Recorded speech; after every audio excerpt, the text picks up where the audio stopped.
Hayi mwiriwe neza nshuti bavandimwe bakundwa bene data, nangire cyane mbashimira cyane ku rukundo mukomeje kunyereka mukora subscribe. Imana ibahe umugisha, niba ari nako muri gukora share ni ukuri Imana ibishimire. Rero n'abatarayikora ndagira ngo mbasabe muyikore kugira ngo ubutumwa bwiza nk'ubu ntibukabacike. Ndakeka ko aho bigeze muri kubona ko ari byiza kandi biryoshye. Amagambo mba mbabwira maze igihe mbabwira akakaye, ariko niyo meza mukwiriye, aho kugira ngo mwumve gusa ababahanurira ibitangaza nibyo Imana izabiduha, ariko icy'ingenzi nuko ikeneye ko tubanza kwihana. Rero uyu munsi ndaza kubabwira amategeko 10 y'Imana n'uburyo yubahirizwa kugira ngo murusheho kugendana n'Imana kandi irusheho kubishimira. Ariko tutaratangira, uko mubizi mbanza kubasuhuza mu cyanditswe, kambaho icyanditswe dusanga magambo dusanga mu butumwa bwiza uko bwanditswe na Matayo ibice 28 umurongo wa 18.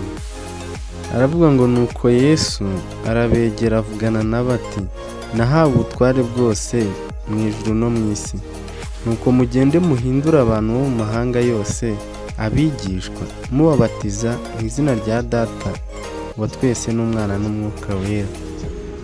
Sinzi aka kanya uri kunyumvaho nkurikiye niba uyu murongo urawumvaho cyangwa se ujya ugufasha. Niba wari warawumvise ukaba ntacyo wakoze, uyu munsi kandi wongeye kuwumva, tangira uhindura abantu, ubwirize n'uwo mubana, uwo muturanye, utambutse ubutumwa bwiza. Ereka no gukora share nabwo ububwirije kuko iri jambo rigera kuri benshi kandi rikabafasha, ribahindura imitima. Abemera muzababatize mu izina rya Data n'Umwana n'Umwuka wera. Iyo ni amagambo Matayo yanditse muri iki gitabo. Tugira ngo rero dutangire ayo mategeko 10 y'Imana n'uburyo ukwiriye kuyirinda kugira ngo utazahura n'umujinya w'Imana, ahubwo uzaragwe ibyasezeranyijwe abera. Itegeko rya mbere riravuga ngo ntukagire izindi mana mu maso yanjye. Nk'uko tubizi Imana irafuha, ni Imana ifuha. Rero ntago Imana ikunda kuyibangikanya n'izindi mana. Senga Imana yonyine, aba ariyo usenga. Uko twabibonye usomye mu gitabo cya Ezekiyeli, ubisangamo ukuntu Imana yarakariye Yerusalemu. Byose byatewe n'uko Imana ifuha, ni Imana ifuha. Itegeko rya kabiri riravuga ngo ntukiremere igishushanyo kibajwe. Hari umuntu usanga yararemye ikindi kintu mu nzu, akaba ari cyo ajya asenga. Usanga afite ibintu by'ibicuma n'ibiki aterekereramo. Icyo gihe uba wimitse izindi mana, uba usenze ibishushanyo. Ntukavugire ubusa izina ry'Uwiteka. Iryo ni itegeko rya gatatu. Ugasanga ukunda kurahira cyane ngo ni ukuri kw'Imana gutya na gutya, icyo gihe uba ukoze icyaha. Imana irera, nk'uko dusoma muri Matayo, uzasome ku bice 5, uzasangamo ukuntu kurahira ngo ni ukuri ari icyaha. Ni icyaha kuko umuntu atabasha kweza n'agasatsi ke ngo agahindure. Niko nta muntu ugira ukuri. Kandi iyo uvuze ko ari nta cyaha ufite cyangwa uri umunyakuri, uba wise Imana inyabinyoma. Niyo mpamvu kurahira mu izina ry'Imana ari icyaha kandi gikomeye. Iryo ryari itegeko rya gatatu. Irya kane riravuga ngo wibuke kweza umunsi w'isabato. Ugire umunsi w'Imana ujya gusenga. Niba ari umunsi wa 7 wawe w'isabato cyangwa ku cyumweru, abenshi bavuga ku cyumweru, uhagarike ibyo wakora gusenga, ujye gusenga, kuko niwo munsi n'Imana yaruhukiye. Itegeko rya 5, wubahe so na nyoko, wubahe ababyeyi bawe. Imana yanga umuntu uwo ari we wese usuzugura ababyeyi be, kuko babayeho utarabaho kandi nibo yakoresheje ngo wowe ube uri ku isi. Niyo mpamvu rero aba agaciro kandi ugomba kuwubaha. Urubyiruko rw'iki gihe harimo abatacyubaha ababyeyi, sigaye batinya no kuba baberekana mu ruhame ngo ni abanyacyaro, ngo ntago ari abasirimu. Ariko icyo ni icyaha gikomeye, kwihakana umubyeyi.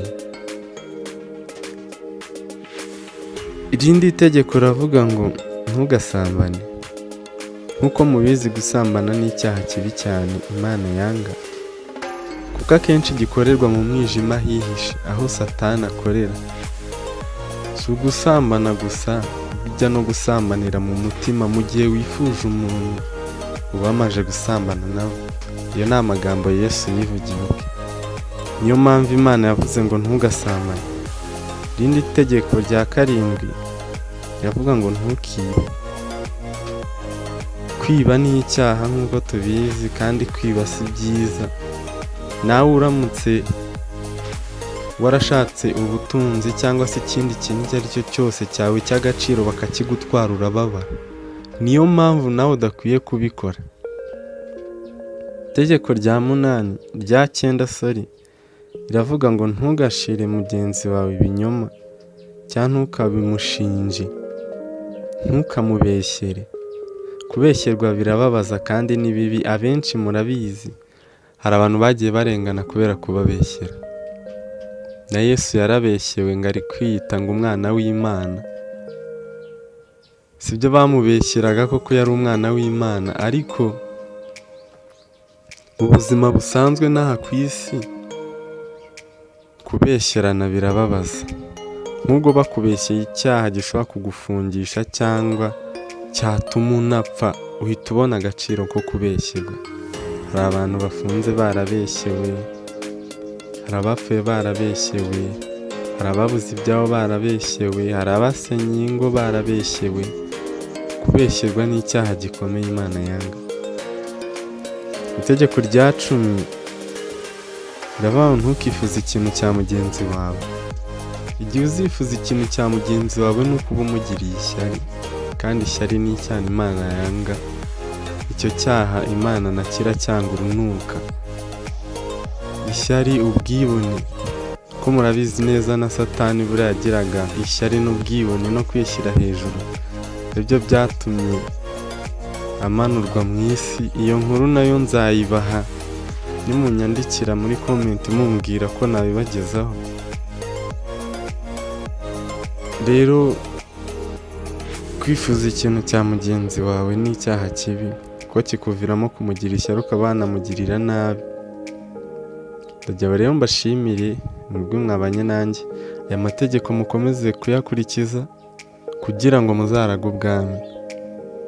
Komeza gukora subscribe ku batarayikora, mukoreshe ya ubutumwa bwiza nk'ubu ntibukabacike kandi bujye bugera kuri benshi. Murakoze cyane, Imana ibahe umugisha. Ni Eric nk'ibisanzwe.